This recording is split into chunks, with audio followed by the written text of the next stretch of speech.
Okay.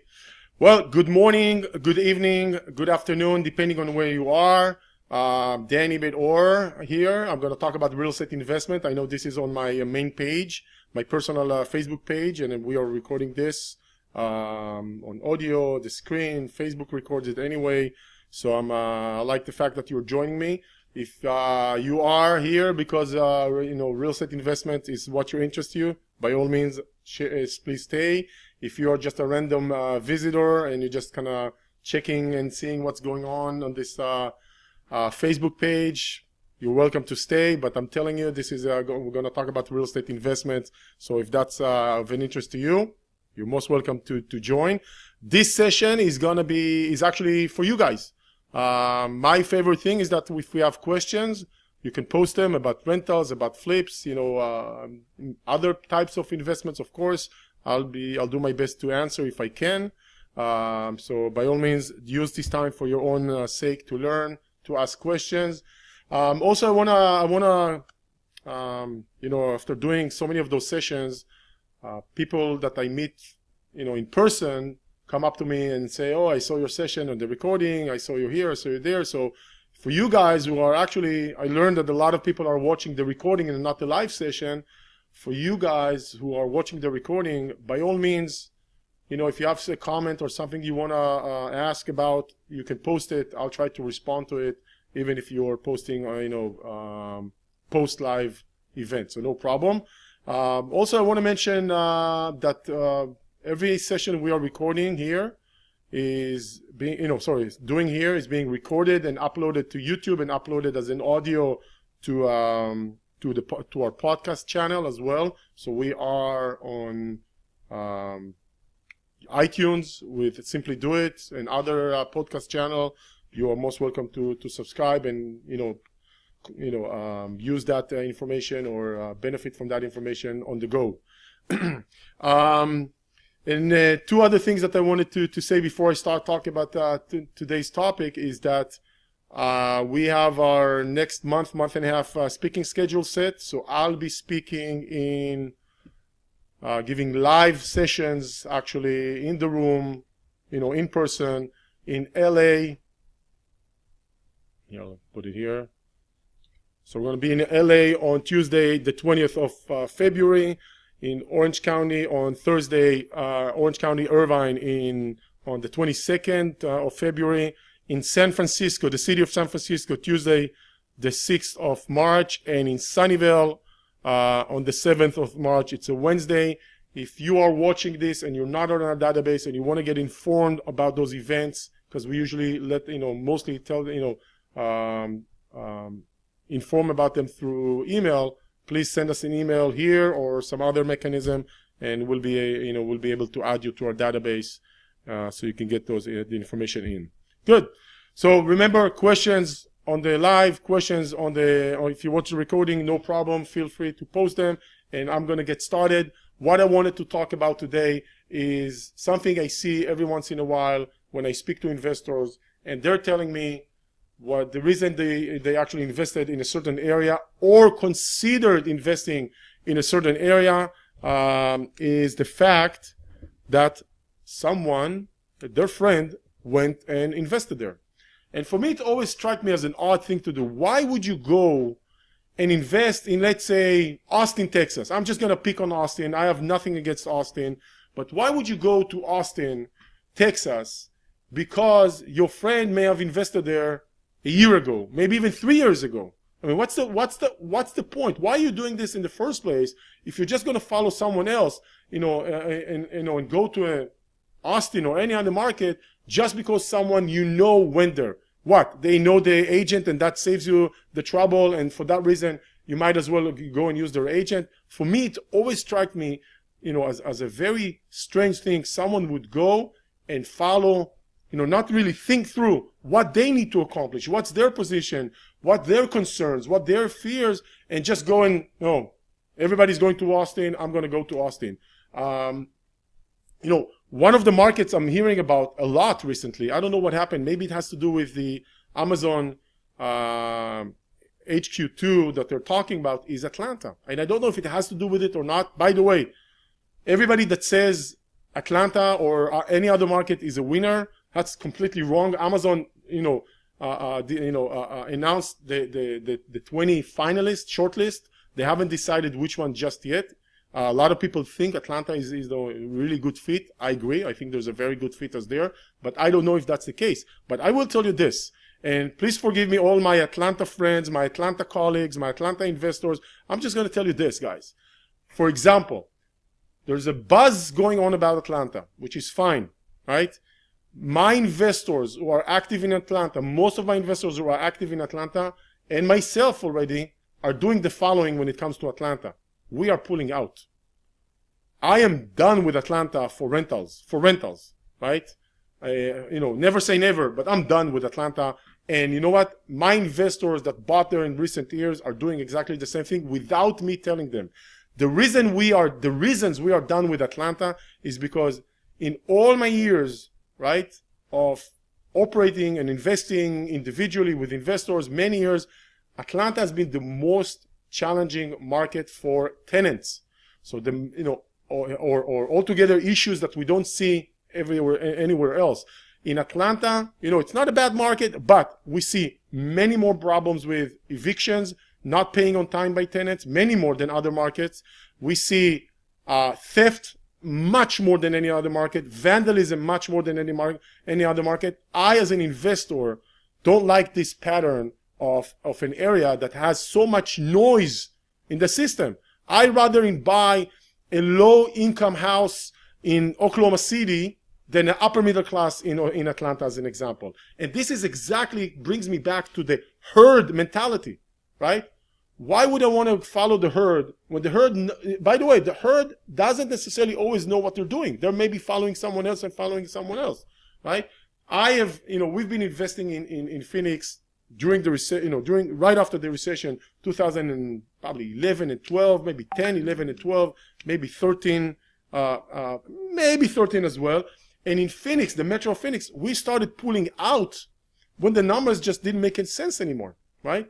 And I know people still ran into Phoenix. So some of them saying, hey, listen, I live in the Bay Area, right? And the Bay Area, the San Francisco Bay Area is so expensive. When I go to Phoenix, compared to the Bay Area, the numbers are amazing. And they're right. But compared to Phoenix in 2013, which is not a bad numbers and bad market, going to Dallas at the time, or Nashville at the time, or Tampa, the numbers were even better, quite much better, numbers being returns in those markets versus Phoenix at the same period of time, right? So my question for you, and I think everybody who's listening to this, you owe it to yourself to really explore which market is the right market for you or Metro to invest in now.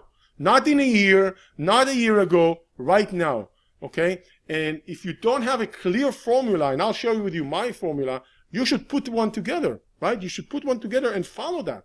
Otherwise, you're just shooting in the dark. You're just doing it because, again, you're following the herd, right?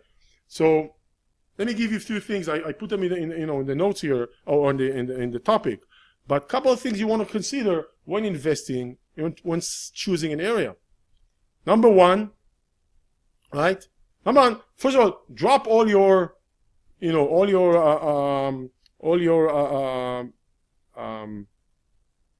preset, precept ideas or concept or thoughts, right? Again, you come from the Bay Area. If you're coming, a lot of investors we work with live in the San Francisco Bay Area. I'm going to use that as an example. If you come with your San Francisco Bay Area mentality, then to another market, let's say Dallas, well, practically in the San Francisco Bay Area, you're not going to have vacancy, right? There's very little bit, Silicon Valley or in many parts of the Bay Area, you're going to have practically zero vacancy because a lot of demand and relatively low supply. So there's no vacancy in rentals, right? Someone moves out and the following day someone moves in, right? When you go out to the rest of the country, which the Bay Area is not representing, you will have vacancy, right? So don't come with we don't have vacancy here, right? So it's probably when you see there's vacancy in another market, you're like, oh my God, this is scary. Well, for me, $1.5 million house in Silicon Valley, which is not an expensive house in Silicon Valley, that rents for $5,000, That's scary. A month of vacancy is not scary. That cash flow is scary. That dollar amount, that's scary, at least for me. So look at the, so what you want to see is not follow your friends, and don't come with your preset concepts or ideas. Come with an open mind, an open slate. Okay? Then choose areas around the country that the metro size, population-wise, are big. There are plenty of them. I like to go to areas that at least 1.5 million people population, or just about and above. Anything below that, I consider a small market. I would probably be very cautious. The reason I'm looking at that size is because I'm making the assumption that in the near future, 5, 7, 10 years, 15 years, all this period of time that I'm planning to hold my rental property, in this period of time, we're going to have one or two slow economical periods, right? Hopefully not as big as a crash as the last one, but slower, economical period, right? So if that's going to happen, I want to go to areas that have better chances of going through, going through the next recession, the next slowdown, pass through more successfully, or being more resilient to it. Okay, places like Dallas and Houston and Nashville, all of those areas, they have stronger chances because of the local economy and others, right? Those are not the only one to sustain or be resilient to a situation like that. By the way, just as an example, during the last downturn, Dallas, as an example, didn't really suffer, locally. They only suffer because the lending was tight, right? So a lot of the banks were they were kind of blocking or limiting credit to buy real estate. But the area itself, the price didn't, the market didn't crash. Employment continued to grow during that time. So that's something you wanna kind of look into. For me, I rather skip or miss on few ROI percentages for the sake of safety. So safety in the investment, in the area, in the economical base is very important, right? So going to big markets, big metros is important, very important. Second or next, you want to go through areas that have, that are showing growth patterns. And what do I mean by growth patterns? There is a demographic shift and changes in the US happening as we speak. Right? We have it on our website. You can go to different websites and research that. And what you can primarily see on a state level, a lot of the Midwest and parts of the Northeast are shrinking. Okay? Not all of them, and not every city, not everywhere, but in general pattern. And the South and West are, either growing or staying stabilized, right? So you're seeing, and this is not just this year, this is not just last year or the year before that, talking about 2017, 2018. You can actually go back probably 20 years, and it's projected to continue. So you want to stay on the growth pattern where the population is growing, and because if we're going to hold this property or properties for many years, we want to make sure jobs are created, people are moving in, buyers are moving here, renters are moving in. Our clientele for the house is coming in. We want to be there, right? So you want to have that. You want to be on the growth pattern, not on the declining pattern. Many states are declining, right? So that's something to think about. People don't always take that into consideration. I don't know why, but they don't. Next thing is, when you go to a big metro, you want to choose metros, okay, that have multiple big employers. They are the anchors of the metro, and multiple industries present, okay? For example, as a negative one, Las Vegas, for me, was never very appealing because it didn't really qualify that aspect of my formula. Population-wise, it passes, right? But multiple industries and multiple, big employers present, well, they're all multiple employers, there's no doubt, but they're one industry. That's a little bit scary for me as an investor. So for me, Vegas is unattractive for that reason. Only for that reason. I don't have any other problem with Vegas, except I'm not much of a Vegas guy, but I don't care about that. That's not what I feel about an area. As an investor, I care about the numbers and the safety, the returns and the safety. Next thing I want to say is states that have good evictions or owner or eviction laws that are good for the owner and not good for the tenant, right? This is actually two things. One, as in two things, that are resulting from this point. Number one, when you're in that area and you have to go through an eviction, that means you're probably going to be able to do it quickly, rather quickly. I'm talking about as quickly as 10 days, 2 weeks, right? Maybe even a month, if you have a little bit more, if the courts are a little bit more busy, right? And cheaply, right? I have had evictions as little as $240, and the one that was probably $675, and the $675 included all the fees, including the sheriff going to the property, including the locksmith replacing the lock, right? So that was really the whole package, $675, maybe even not that, just close to that, to get everything. So that's not terrible. By the way, I didn't pay for it, right? I had the deposit to cover it, but that took not even 3 weeks, okay, to get the tenant out, right? I didn't have a lot of evictions, but I have had evictions.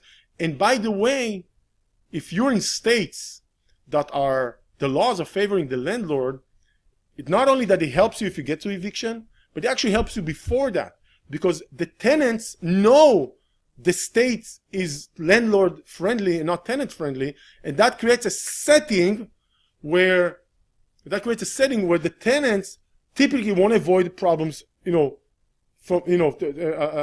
altogether, right? So the setting helps you without even having to get to the eviction. If you're in a state that the tenant knows it's an easier for him or her to give you a hard time and maybe fight with you, and you are in a disadvantage because the laws are not that favoring you, then guess what? You're already in a disadvantage before you even had to go to eviction. Just something to think about, right? So eviction laws, and of course, do the numbers work? And I'll get your question, Guy, in just 1 second. Do the numbers work? What do I mean by that? Purchase price, rent ratio is a good start. How much can I buy a house? How much can I rent it, right?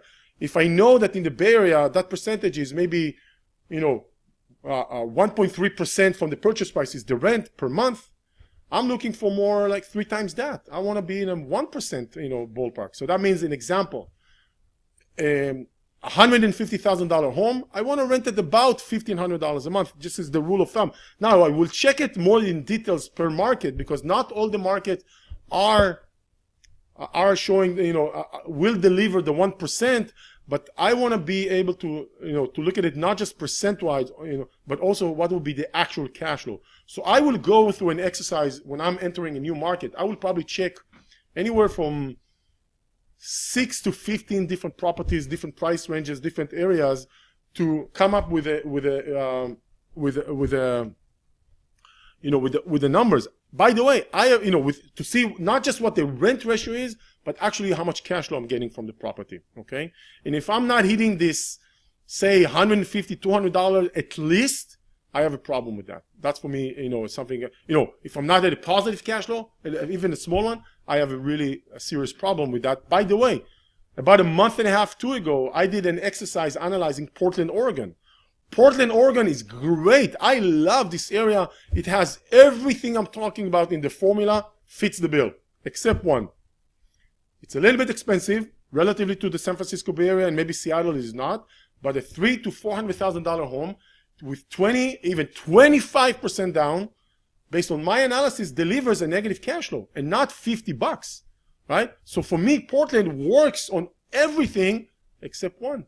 The numbers don't work, okay? Or maybe once in a while you're able to make it work, but can you consistently continue buying properties in Portland that will provide, positive cash flow?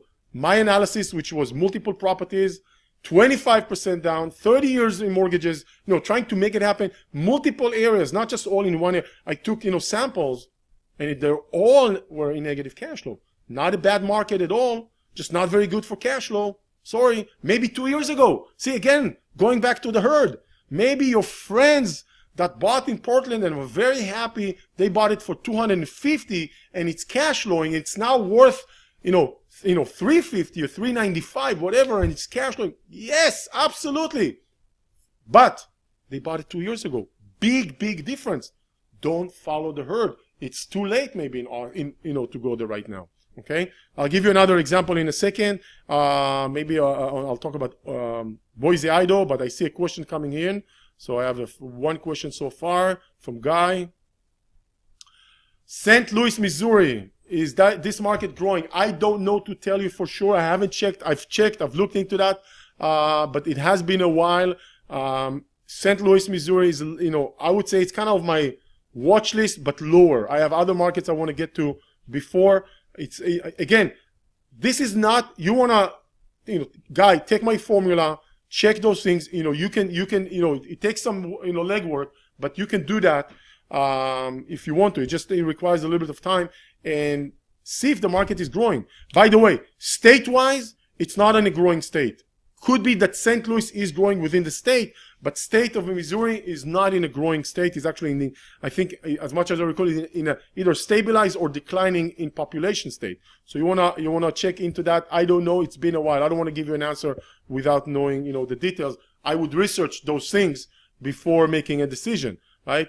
So thank you for the question. The other market that I wanted to tell you as an example, is Boise, Idaho. Okay, and I have flipped several, few houses, not too many, maybe 3 or 4, maybe 5 houses in Boise, Idaho. The agent that I have in Boise, Idaho, it's one of my favorite agents I've ever worked with. She's amazing. She's a really superstar, right? She's been flipping houses in Boise for 15 plus years. She's always been doing it probably on her own financial ability. 1 or 2 properties a year, but constantly, and being very successful for maybe 15 plus years. She focuses in 3 neighborhoods in Boise, right? And they have even funny names. It doesn't matter right now. But when you drive with her through Boise, this is how the drive looks like. In those neighborhoods, she knows them so well. She lives in one of them. She knows them 3 neighborhoods. They're not tiny, but she knows them super well. Right? She doesn't need GPS. She doesn't need map, anything. And every other street, she has a story. I sold one here. I bought one here. I flipped one here. I lived here. My cousin lives here. Every other street, she has something going, that she was involved with. I've purchased this lot. I helped my builder. That. It's amazing, right? And she knows. And then we drive through, okay? And she says, see, I just want to show you. See this duplex here? That's mine. I bought it, a year ago. So how much you paid? At the time, it was like I paid, $250. What is your rent? Oh, it's actually renting well. I rented for, at the time, this is probably 3 years back. I rented, it's rented for $1,750 combined, not each side, together. So really? Okay, and you're happy with it? And she says, yes, I am.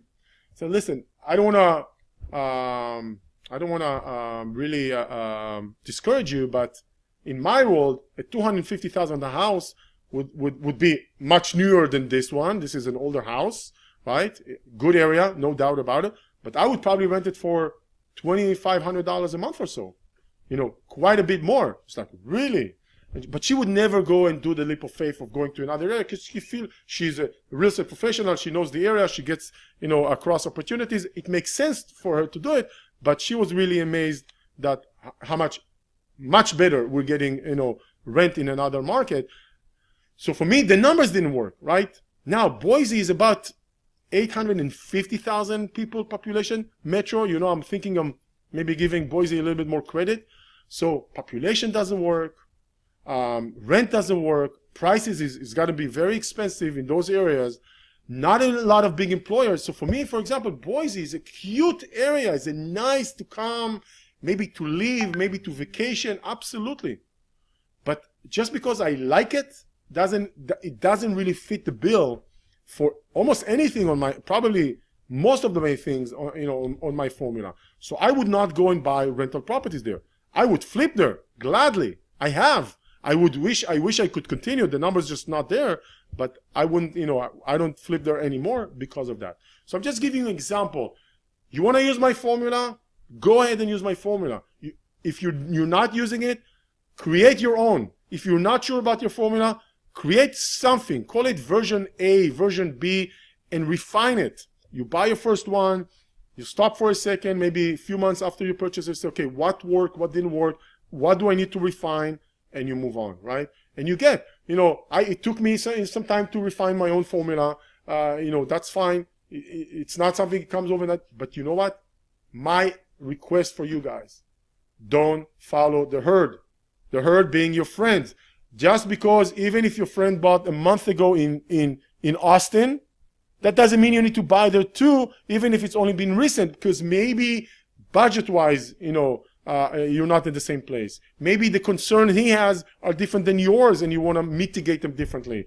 Maybe he has another secondary reason, such as I'm traveling to Austin on business every month or so it makes sense to me. Maybe you have other reasoning. But just because my friend or my family or something like, really, is that good enough of a reason for you to make a decision? Don't you owe it to yourself a little bit, to give it a little bit more thinking and thoughts? At least I would think so, right? So don't be the herd. I hope you won't be. I hope you come up with a formula one way or another. And most of all, I want you to be successful. Okay, that's really my message here. I'm not saying anything. If I come harsh, it's only because I think you wanna kind of open your mind to think about things and become successful in your journey. If we're going to be able to be there for you and help choose a market and where to go and what to do, by all means, I will be very glad to do it. That's our business. That's what I do for a living. But the reason I'm doing this is to engage with you, is to share with you, is to help you avoid, doing mistakes and just going and following others because, I don't know, because, okay? Let me know if you have any questions. By all means, please post them.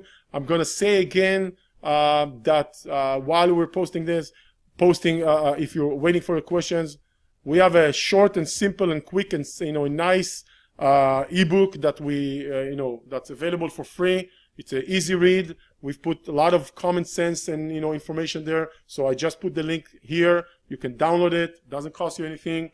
So that's one thing I wanted to mention. And the other thing that I wanted to mention is that I'm going to be speaking live in the room in San Francisco in San Francisco, Silicon Valley at the beginning of March, and in Orange County and LA towards the end of February.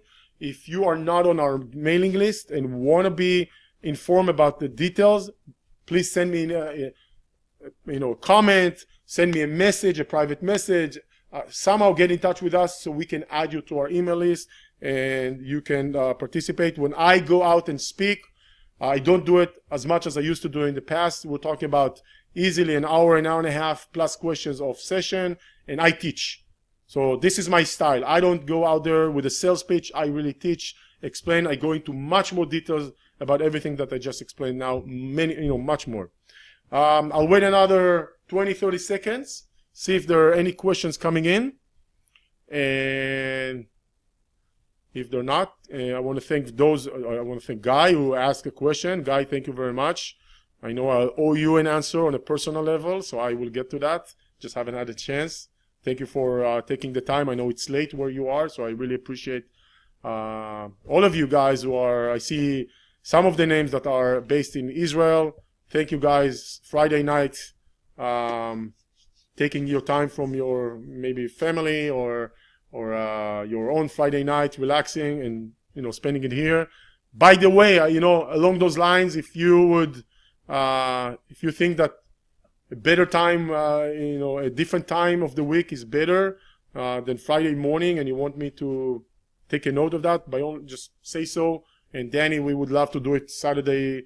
Remember, I'm Pacific time, so we would love to do it Saturday morning, Sunday evening, whatever. So feedback is appreciated. If there is a topic you want me to talk about in the future that I feel comfortable talking about, also use the comments. I'll be happy to consider it for sure. Excellent. So no additional questions are coming. I'll use this opportunity, 30 minutes. I think that's plenty. I hope you benefited from today. We talked about the formula to decide where to invest, not what to buy, but which market, how to choose an area to invest in. The formula, I'm using, the formula most people do not have. That's what we talked about. I want to thank you very much for taking the time from your evening, your afternoon, your morning. I really appreciate it. Have a terrific weekend.